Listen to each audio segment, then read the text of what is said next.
Okay, let's go. Hey everybody, today we're going to be talking about how social media is enabling the transformation of Black and Brown representations on screen. This talk is sponsored by Birmingham City University and the Diaspora of Screen Media Network, exploring Black British and Black Asian cinema and TV. Over to you, Jenna. Yes, thank you, Aisha, and I'm really pleased to be rebooting what is our the Blindian Project podcast today. Happy for you to be joining us. Would you Likewise. like to introduce yourself to the audience, please? Sure. Actually, I will go ahead and do that. My name is Aisha. I am a Pakistani Swiss multidisciplinary artist based in Dublin, Ireland. I am the managing editor over at the Blindian Project. However, I think there's a few other hats that I do wear at the Blindian Project, proudly wear, which includes strategy and event planning. And Jonah and I have been working together for the past year to see how we can continue to grow the community, not just grow, but also sustain and honor the ethos of what we do. Sure. And so I'm Jonah Batumzi. I'm an interdisciplinary artist, Ugandan American, and the founder of the Blindian Project. For those of you who don't know what the Blindian Project is, I want to tell you a bit about the backstory behind this social impact media platform that essentially tries to dismantle anti-Blackness, Indophobia, and bring Black and Brown communities together. So as I mentioned before, I'm Ugandan American, was born in Chicago, Illinois, spent about 21 years of my life in the cornfields of Illinois. I played basketball in university. And before I graduated, I decided to study abroad in Dublin, Ireland. And that is where I met my wife, Sveta, who is Telugu, and spent time living in Ireland as well as England. So as I'm telling my story, I will often tell people Sveta, and meeting her at the age of 21 was my first intimate conversation with a South Asian or Indian person. I had studied with a handful of South Asian Indians before, but never really had any intimate conversations with them. So meeting her really expanded my view of the world in terms of what I thought about religion, what I thought about culture, what I knew about culture, and just the way that I looked at the world. I'd say 6-7 years after that, we were married, which again kind of allowed me to take another step into the culture and learn a lot of different things, whether that's about food or language or a lot of different things. And I'd say it probably wasn't until 10 years after we had got married that I saw another couple who looked like us. So Wow. Aisha, as I often say, I had seen a lot of white and South Asian or Indian couples, but I had never met a person from a Black, an Indian or South Asian couple. So 2017, we were traveling to India with the kids. We had 2 kids at that time. And I remember the night before we traveled, I read an article, an Al Jazeera article about African students getting beaten up by street mobs in northern New Delhi. And that very much was an inspiration for me to try to educate myself, to learn more about caste and colonialism and colorism and just a lot of these things that drive a wedge between our communities. So that was the first iteration of the Blindian Project. I would say at the beginning of 2020, I was working on too many different things creatively. I needed to focus, and the Blindian Project was the piece of work that made me feel kind of wholesome and the best about myself and what I was doing for the world to make a better place. And so I decided to revisit it and put my head down, and that's how we got to where we are today. Is there anything else that stuck out to you? I know you've spoken about the Al Jazeera article, but was there anything happening in the landscape that made you really zero in on the Blindian Project and focus on it? Sure. Yeah, so as I was taking a look at just different projects I was working on, I was trying to, my sister's in PR, so as you're looking for stories and trying to pitch stories, you're looking for stories that have certain angles to them, whether that's being timely or being relevant, or just being really, really good stories. So I remember I had read a BBC article from 2006. It was called, "Is This the Last Taboo?" And they use the word taboo, but it really was a taboo, very much something that not often talked about in the open, something that just kind of felt like it's something that's talked about behind closed doors or it's swept under rugs. So that article was very much something else that spoke to me and just kind of let me know that it was a good and powerful story. So I mean, I have a few questions that I'm gonna ask you, and I'm gonna launch right away at you. So what is the state of Black, British, and British South Asian representation in the UK at the moment? Yeah, Um, it's a really good question. I think it's important to share historical context in the first instance. That kind of leads into the story. So I read just the other day that according to the 2011 census, circa kind of 10.4% of the UK is Black British or identifies as South Asian, which I think is it's a sizable number. It's a sizable group of people, you know, in various different positions throughout the country. And I think for that specific number, it doesn't really feel like that translate when you look at the TV and look at specific shows. I don't know what your thoughts are about that. You know what the interesting thing is, I actually thought the number would be higher. So this is actually something that I'm learning as well. I would agree. Obviously, the state of play right now is different and it's better than what it was, but still it isn't where we need it to be. But I would definitely agree that it does not capture the entirety and the nuances of our cultures. A So 100%, 100%. And so even back to historical, what we see in the 1950s, there were an influx of South Asians. So you yes, think about partition. post-partition. There was civil unrest kind of going on around the world. So there was, you know, things going on in Bangladesh, even kind of further afield when you think about in 72 with Uganda, you know, there was different things that forced people to come to the UK. Yeah.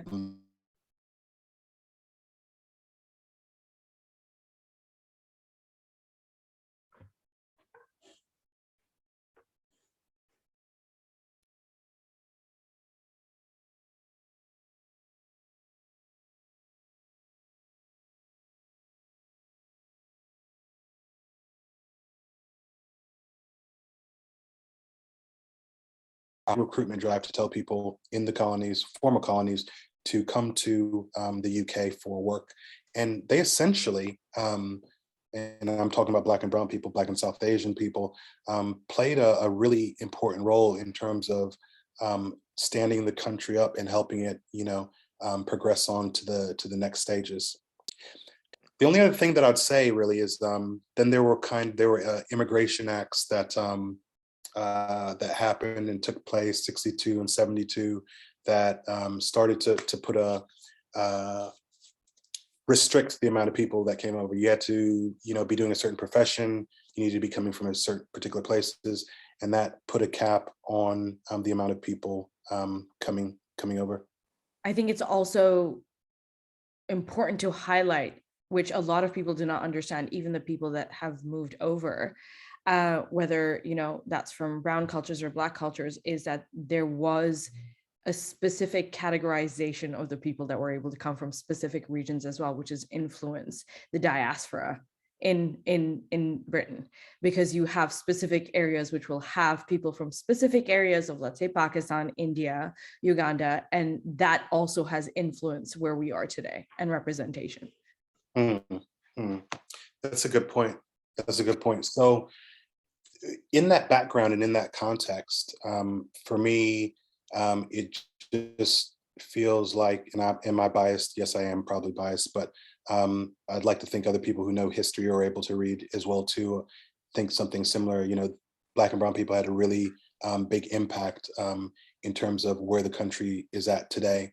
I mean, where some of these services, whether it's the NHS or TFL, you know, what they've accomplished and where they are today. And I don't often think that that again translates over to the acknowledgement of that. I think it's also like the way that I see it, it is almost like we are still struggling to acknowledge that today in society, in reality. So seeing it kind of seep into other elements of our realities, whether that's arts, culture, music, is a slow burner, but hopefully we're trucking along. So that actually leads me to ask you, like, what were the earlier depictions of South Asians and Blacks, Black people seen in the media? Yeah, so as I said before, I'm from the US, so a lot of these shows, or some of these shows, are ones that I've just recently Googled and watched, and just really enjoyed I'm seeing that. curious. So one that people don't, yeah, one that people always talk about is Desmond's. It's essentially a Black family.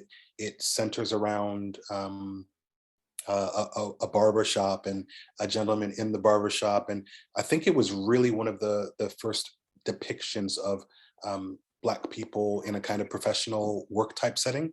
So there was an earlier show before that called The Fosters, and I believe that looked at the family life, but again, it was a different kind of view or perspective of that. And I was reading an article as well too about Desmond's, and I think it was the writer or the director almost made a comment that caught my eye, and saying that, it was written for white people is what it said. And it was almost from the sense that it was the first look at, Oh, one of the first looks of Black people. So it almost kind of, I'll use the word, humanized, or gave people who may have not had interrelations or relations with people, what was going on in the culture. I mean, one thing I think we need to remember here, media culture, pop culture, has such an impact on how we view the world, how we view ourselves, and how we look at other people. So, there's this big conversation around representation going on at the present time as well today too. But I just don't want to get away from the fact of the importance of how people are depicted in the media, and what that translates to how other people think of those people. absolutely. And I think it's so interesting that you say that, because I would have never have heard of Desmond's and the Fosters. However, I grew up watching more content from the UK, because there was a big Desi population, big brown population. So goodness gracious me was like what I grew up on.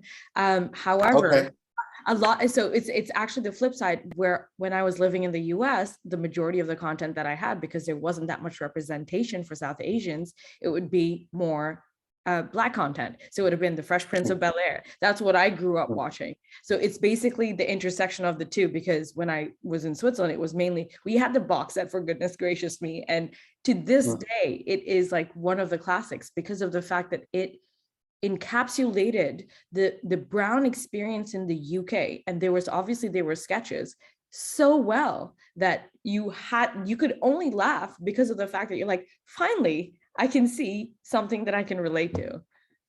Yeah, so I didn't really know goodness gracious me until Yeah. we started to do this bit here. And I found myself watching several YouTube episodes, and I just love the fact that, could you use controversial with it? I think you could use somewhat controversial. Just the fact that it was so in your face that they were calling people out for how they were looking at brown people or South Asian people, and they were kind of putting it back to them in a funny, it's comedy, and comedy is an art in itself, and but you also feel like you have that freedom to talk about certain things. So speaking about, how they were perceived by the outside world, and kind of throwing it back at people, it was just, it felt really, really powerful. And again, it's something that I looked at, and when I think about um, how good that felt watching it even now, it makes me wonder, well, why aren't more shows like that on television now? I think it's also, if you look at it, that the four British Asian actors that were there, Sanjeev Bhaskar, Mira Sayal, Nina Wadia, and I think Kulinder Gear, they basically, like, they are considered legends Mm, within the community. Because, and when you say it was controversial, absolutely, because it was unapologetically, this is our culture. However, it also showed you the intersection of being British Asian, not just Asian, but British Asian. So that was a moment for a lot of people, where it was like, I can be both, and it doesn't have to be so clear cut. So tell me then, here's a question for you. What did your parents think about that show? And how did that, you were in Switzerland at that point in time?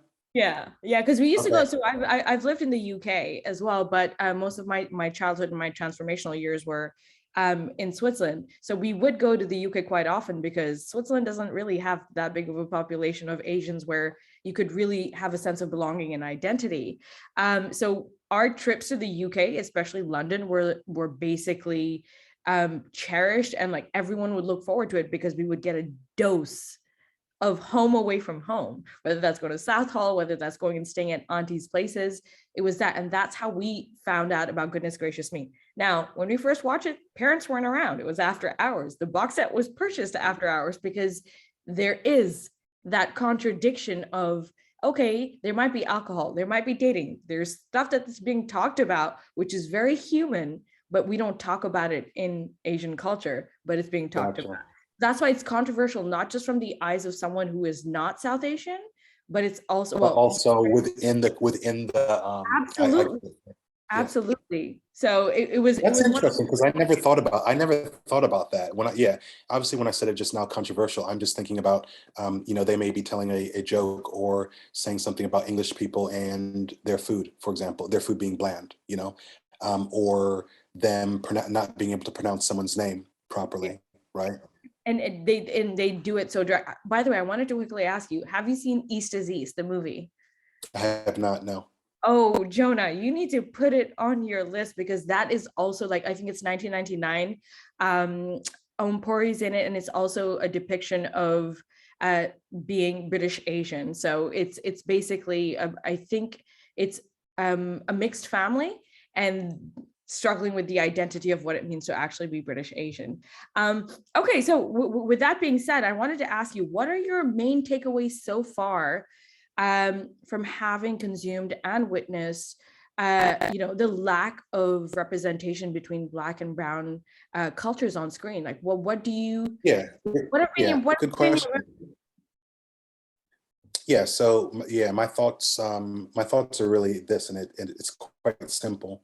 Um, as Black and Brown people, creatives, artists, we cannot leave it up to other people to feel that they are ready or in a position to tell our stories, or to try to resolve some of the issues between our communities, whether that's Black and Brown solidarity or issues with, Black and Brown love, things like this.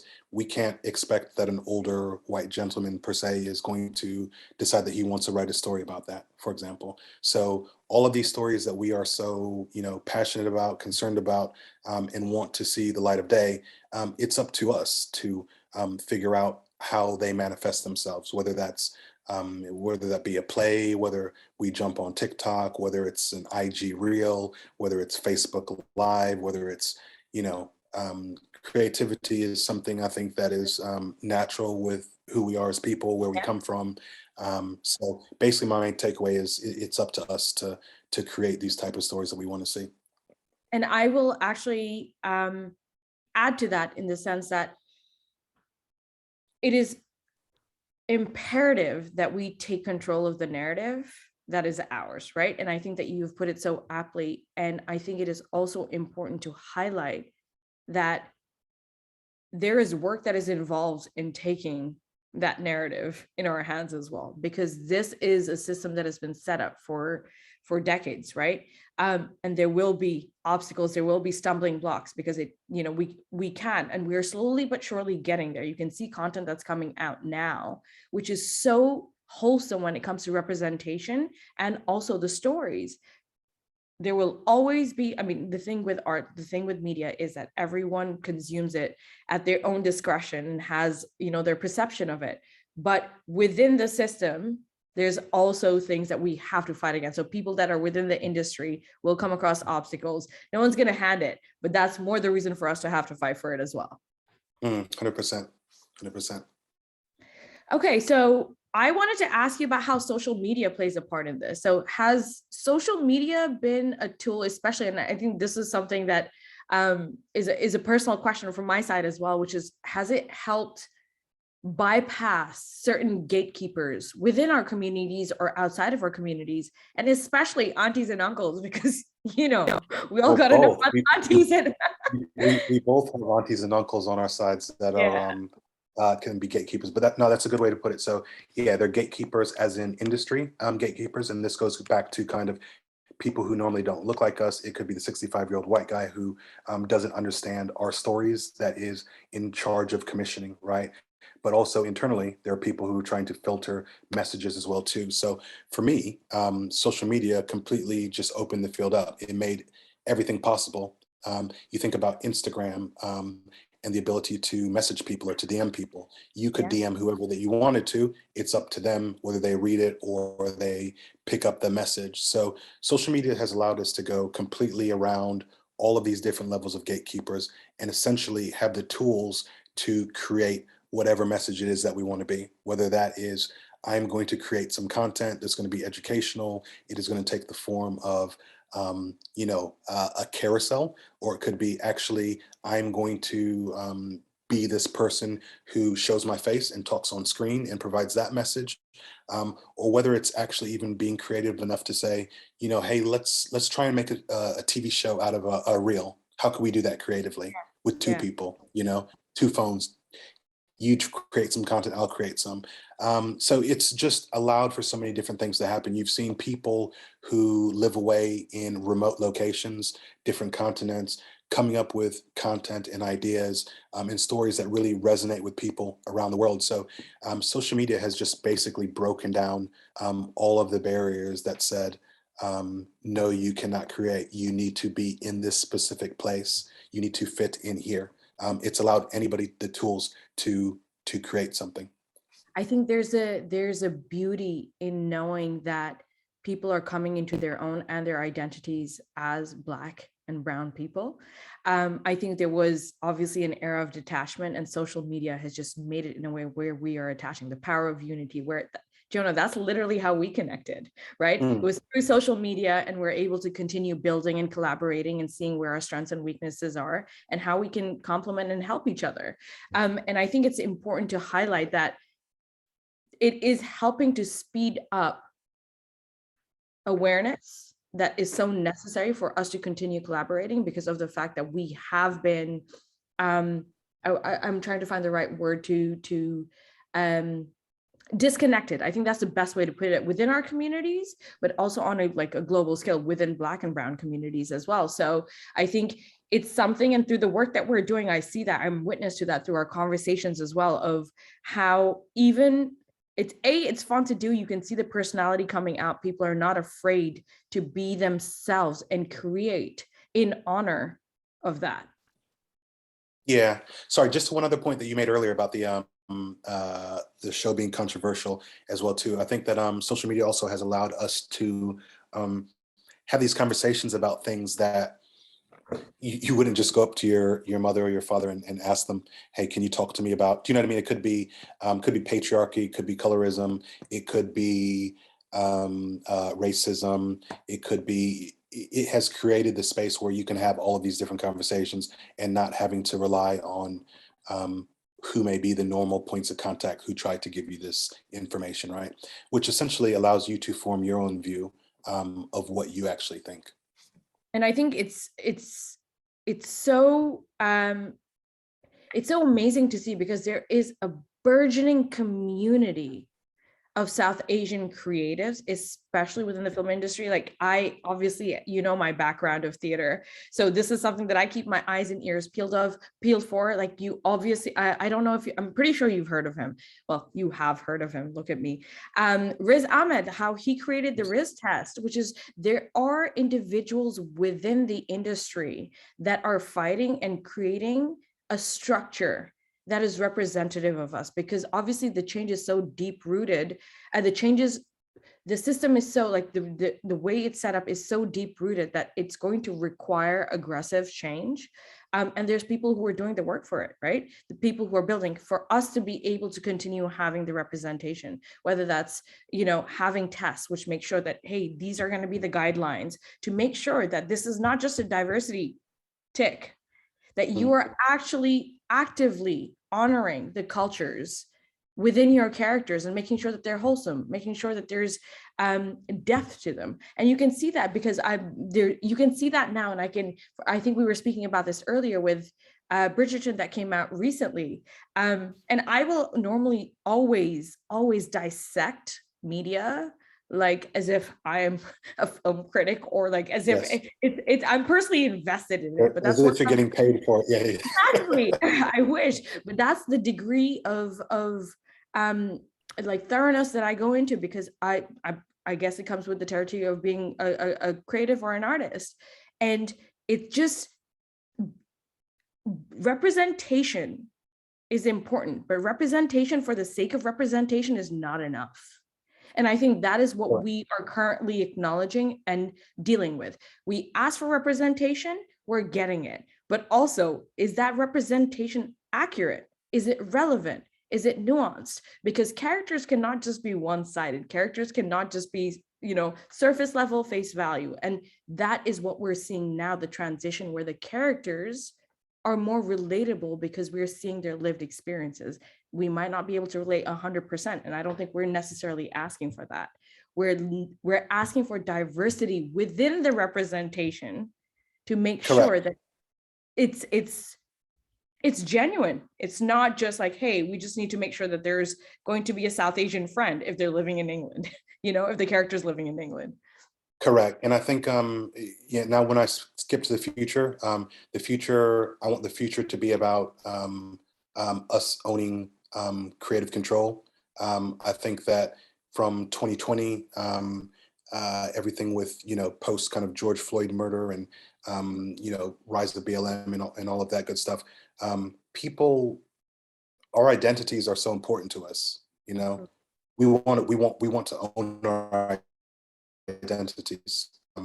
We are going to call out places where our identities aren't shown properly, right? Whether that's people on Twitter or whether that's on Instagram, but people are going to talk about it, right? People are going to ask for more. We want more, and I feel like when we have creative control, it's up to us to tell our story. So I'm very excited about the future of on-screen media for Black, British, and South Asian people on screen. I think I've told you as well too, film documentary is a natural progression, and I can't wait until the Blindian Project starts creating more of that content. So I'm really looking forward to it. I know you're looking forward to it too, and I'm just ready to go on that journey.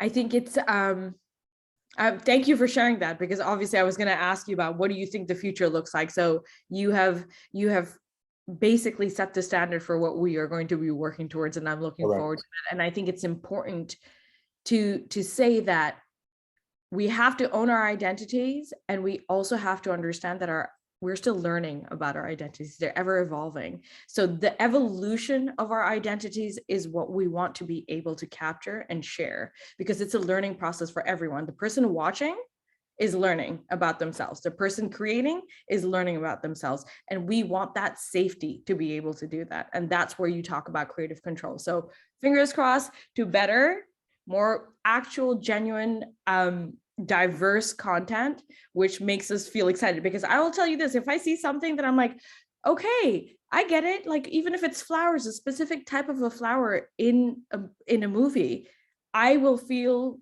represented in a way that doesn't have to be explicit.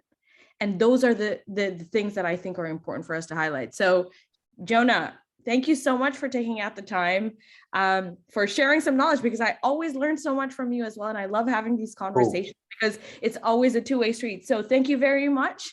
And I hope you have a lovely evening. Thank you all for joining us, and hopefully we will be seeing you.